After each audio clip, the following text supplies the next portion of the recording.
ஆன்மீக எழுத்தாளரும் ஆன்மீக சொற்பொழிவாளருமான பி. சுவாமிநாதன் எழுதியுள்ள ஆன்மீக நூல்கள் அனைத்துமே தாமரை பிரதர்ஸ் மீடியாவில் கிடைக்கும். மகாபிரிவா தொகுதிகள் தமிழிலும், மகாபிரிவா தொகுதிகள் ஆங்கிலத்திலும் இவர் எழுதியுள்ள நூல்கள் பல்லாயிரக்கணக்கான வாசகர்களிடையே பெரும் வரவேற்பை பெற்றது. இவற்றை தவிர திருப்படி சரணம் உட்பட ஏராளமான ஆன்மீக நூல்கள் தாமரை பிரதர்ஸ் மீடியாவில் கிடைக்கும். ஸ்ரீ குருபியோ நமக. ஓம் காஞ்சிவாசாய வித்மகே சாந்தரூபாய திமிகி தன்ன சந்திரசேகரேந்திர பிரச்சோதயாத். எல்லாருக்கும் நமஸ்காரம். மகாபிரிவா மகிமை அனுபவத்தில் ஒரு சிறுவனை பற்றி பார்க்குறோம். தேர்வு எழுத போகிற சிறுவன் மகாபிரிவாட்ட வந்திருக்கான். அவனாக கட்டின ஒரு துளசி மாலையை கொண்டு வந்திருக்கான். பெரியவகிட்ட சமர்ப்பிக்கிறதுக்காக வந்திருக்கான்.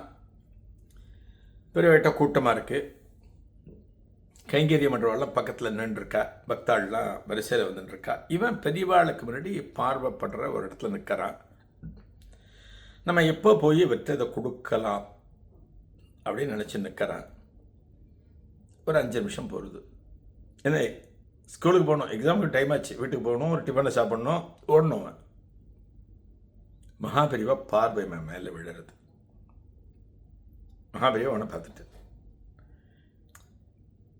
மகானுடைய பார்வை நம்ம மேலே விழணும். அதான் ரொம்ப முக்கியம். அது பார்வை, நயனம், தீட்சண்யம் சொல்கிறோம் இல்லையா, இந்த பார்வை நம்ம மேலே விழணும். சொல்லுவோம், ஒரு கோவிலுக்கு நம்ம போகிறோம், சுவாமி தரிசனம் பண்ணுறோம் அப்படின்னா நாம் சுவாமியை பார்க்கறது முக்கியம் இல்லை, சுவாமி நம்மளை பார்க்கணும். சுவாமி நம்மளை பார்க்கணும் அப்படின்னா அந்த பக்தி நமக்கு இருக்கணும். அர்ப்பணிப்பு, மனசு முழுக்க சுவாமி தான் நிறைஞ்சிருக்கணும். ரொம்ப முக்கியம் அது. நான் சொன்ன பதில் கோவிலுக்கு போகிறதுங்கிறது ஒரு சாப்பிட்றது மாதிரி, குளிக்கிறது மாதிரி, ஆஃபீஸ் வேலை செய்கிறது மாதிரி கிடையாது. எல்லாம் நிறைய விஷயங்கள் இருக்குது. நீங்கள் நாயன்மார்கள் கதையெல்லாம் படித்து பாருங்கள, ஆழ்வார்கள் கதை படித்து பாருங்க, பண்டரிபுரத்து மகான்கள் கதையை படித்து பாருங்க. அப்பத்தான் உண்மையான பக்தி அப்படின்னா என்னன்னு தெரியும். பக்திங்கிறது சும்மா போகிற போக்கில் நம்ம தேவையை சுவாமிகிட்ட சொல்லிவிட்டு அவர் நமக்கு செஞ்சுடுவார் நினைக்கிறது மாதிரி கிடையாது. அப்படி கிடையாது. நம்மெல்லாம் இன்றைக்கி என்ன பண்ணுறோம், கோவிலுக்கு போகிறதுனாலே ஏதோ ஒரு பிரார்த்தனையை சுவாமிகிட்ட வைக்கணும், அவர் நமக்கு நிறைவேற்றி கொடுத்துடுவார். அப்படிதான் நினச்சுருக்கோம். நம்ம பிரார்த்தனை நிறைவேற்றுவார் நிச்சயமாக. ஆனால் அந்த பக்தி நமக்கு இருக்கணும். இந்த பையன் நிற்கிறான், பெரியவா பார்வை மேலே விழுந்துடுத்து. இவனை பார்த்துட்டு ஜாட காமிக்கிற, வாங்க அப்படிங்கிற. இந்த சிப்பந்திகள்லாம் கொஞ்சம் வழி விடுறா. யாராம இவ்வளோ பேர் வரிசையில் இருக்கா, ஒரு சின்ன பையன் ரொம்ப சாதாரணமாக இருக்கான், இவனை பெரியவா கூப்பிடுறாளே அப்படின்னு சிப்பந்திகள் யாரை பார்த்துட்டு அவனுக்கு வழி விடுறான். அவன் பெரியவாட்ட வந்து நிற்கிறான். இந்த பையன் என்ன பண்ணுறான், கிட்டக்க போன உடனே இந்த கையில் வச்சுருக்கான் இல்லையா துளசி மாலை, இந்த துளசி மாலையை பெரியவாட்ட வைக்கிறான். பெரியவா திருவடிக்கு கீழ் வைக்கிறான். வச்சுட்டு நமஸ்காரம் பண்ணுறான். நமஸ்காரம் மட்டும் எழுந்து நிற்கிறான். மகாபிரிவா அவன்கிட்ட கேட்கிறார். மகாபிரிவா கேட்க, இன்னைக்கு என்ன எக்ஸாம் இருக்கோ அப்படிங்கிறார். ஆமாம் சாமி. அந்த துளசி மாலையை இப்போ தான் எல்லாரும் பார்க்குறான். பெரியவாளை கைங்கரியம் பண்ணுறவா பக்கத்தில் இருக்கிறவாளை பார்க்குறா. என்னடா அது, இது ஒரு மாதிரி ஒத்த இலையாக தொடுத்துருக்கு, சணலில் தொடுத்துருக்கு அப்படின்னு எல்லாம் ஒரு மாதிரி ஒரு அருவருப்போடு பார்க்குறான்.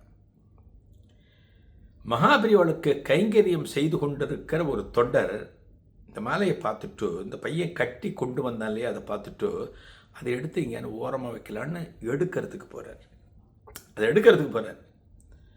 பெரியவா அந்த தொண்டரை பார்த்துட்டு, நீ அங்கேயே இரு, இது அப்படியே இருக்கட்டும், இது இங்கேயே இருக்கட்டும் அப்படிங்கிற. பையன் நின்றுருக்கான். பெரியவாளை பார்த்து கையை கூச்சுன்ட்ருக்கான். பெரியவா அந்த துளசி மாலையை பார்த்துட்டு அதை கையில் எடுக்கிற. அனுகிரகம் பாருங்க எப்படி கிடைக்கிறது பாருங்க. டெடிக்கேஷன், அர்ப்பணிப்பு. அந்த பையனே பறித்து பையனே கட்டினது. துளசி மேலே நீ தொடுத்தியோ அப்படின்னு கேட்குறார். ஆமாம் சாமி, ஆமாம். ஒத்த இலையாக கட்டியிருக்கான், சணலில் கட்டியிருக்கான். அந்த மாலை இப்படி பரட்டி பரட்டி மகாபிரிவா பார்க்கிறார். அங்கே இருக்கிற அத்தனை பேரும் இந்த காட்சிகளை வேடிக்கை பார்க்குறா. ஆஹா, அந்த பையனுக்கு கிடைச்ச பாக்கியத்தை பாரு, அவன் எப்படியோ தொடுத்து கொண்டு வந்தான், அந்த மாலையை கையில் எடுத்துட்டு பெரியவா எந்த அளவுக்கு ஆனந்தப்படுகிறார் அப்படின்னு எல்லாம் பேசிட்டு இருக்கா. அது வரைக்கும் அவனை பார்த்து பரிகாசமாக பேசுகிறவெல்லாம் டோன் மாறுறது. ஆஹா, எவ்வளோ பாக்கியம் பாரு அப்படிங்கிற அந்த மாலையை பெரியவா கையில் வச்சுட்டு ஒரு சில வினாடிகளுக்கு பிறகு தலைக்கு மேலே அந்த மாலையை வைக்கிறார், துளசி மாலையை வைக்கிறார். இந்த பையனுக்கும் ஆனந்தம் பொறிச்சு போகிறது. பெரியவாளுக்கு திரும்ப நமஸ்காரம் பண்ணுறான். அந்த பையன் எழுந்து நிற்கிறான். பெரியவா தலையை மாலை, இந்த துளசி மாலை அலங்காரம் பண்ணுறது இந்த பையன் தொடுத்தது. பெரியவா இப்படி திரும்பி பார்க்குறார், இப்படி திரும்பி பார்க்குறார். எல்லாரையும் பார்த்துட்டு இந்த மாலை எனக்கு நன்னா இருக்கா, எனக்கு நன்னா இருக்காங்கிறது போல் பெரியவா கேட்பது போல் படுறது. இந்த மாலையை தலையில் சில வினாடிகள் வைத்து கொண்டிருந்த பிறகு இந்த மாலையை பெரியவா எடுக்கிற. உனக்கு எக்ஸாமுக்கு டைம் ஆச்சு இல்லையா, நீ சீக்கிரம் போகணும் இல்லையா அப்படின்னு பெரியவா அந்த மாலையை அவனுக்கே பிரசாதமாக கொடுக்குற. அது வரைக்கும் தலையில் இருந்த மாலை, கல்கண்டு, விபூதி, இந்த பிரசாதத்தையும் உனக்கு கொடுக்குறா. போய் நன்னா எழுது எக்ஸாம், பெரியவா ஆசீர்வாதம் பண்ணுறா. இந்த பையன் நகர்கிற போது அங்கே நின்றுருக்கிறவெல்லாம் இந்த பையனை சூழ்ந்து கொண்டு, குழந்தை அதுலேருந்து ஒரே ஒரு துளசியில் எங்கிட்ட கூட, அதுலேருந்து ஒரே ஒரு இலை எங்கிட்ட கூட. பெரியவா சிரசில் இவ்வளோ நேரம் வச்சுருந்த எத்தனையோ மாலைகள் பெரியவாளுக்கு முன்னாடி கொட்டி கிடக்கு. சம்மங்கி மாலை இருக்குது, மல்லிகைப்பூ மாலை இருக்குது, சாமந்தி மாலை இருக்குது, எத்தனையோ பேர் கொண்டு வந்திருக்கா. ஆனால் எல்லாத்தையும் விட்டுட்டு உன்னோட துளசி மாலையை பெரியவா தன்னோட சிரசில் வச்சுட்டு அழகு பார்த்தா இல்லையா, அதுலேருந்து ஒரே ஒரு துளசி கூட எனக்கு பிரசாதமாக நான் எடுத்துன்னு போகிறேன் அப்படின்னு பையனை சூழ்ந்துக்கிறா. பையனும் எல்லாத்தையும் பிச்சு கொடுக்குறான். கொடுத்துட்டு முடிஞ்சு போச்சு, மாலை முடிஞ்சு போச்சு, சனல் தான் இருக்குது, எனக்கு எக்ஸாமுக்கு டைம் ஆச்சு. பையன் ஓட ஆரம்பிச்சிட்டான். டெடிக்கேஷன், அர்ப்பணிப்பு மனசிலிருந்து நீங்கள் எந்த ஒரு காரியத்தை பண்ணினாலுமே அதற்கான பலன் நிச்சயமாக இருக்கும். அதுவும் பக்தின்னு வச்சுக்கோங்க, நிச்சயமாக அந்த அர்ப்பணிப்பு நம்மக்கிட்ட இருக்கணும். இந்த சிறுவனுக்கு இருந்தது போல் நமக்கு இருக்கணும். அடுத்த நிகழ்வில் ஒரு புதிய அனுபவத்தை காணலாம். நன்றி, வணக்கம். ஆன்மீக எழுத்தாளரும் ஆன்மீக சொற்பொழிவாளருமான பி. சுவாமிநாதன் எழுதியுள்ள ஆன்மீக நூல்கள் அனைத்துமே தாமரை பிரதர்ஸ் மீடியாவில் கிடைக்கும். மகாபிரிவா தொகுதிகள் தமிழிலும், மகாபிரிவா தொகுதிகள் ஆங்கிலத்திலும் இவர் எழுதியுள்ள நூல்கள் பல்லாயிரக்கணக்கான வாசகர்களிடையே பெரும் வரவேற்பை பெற்றது.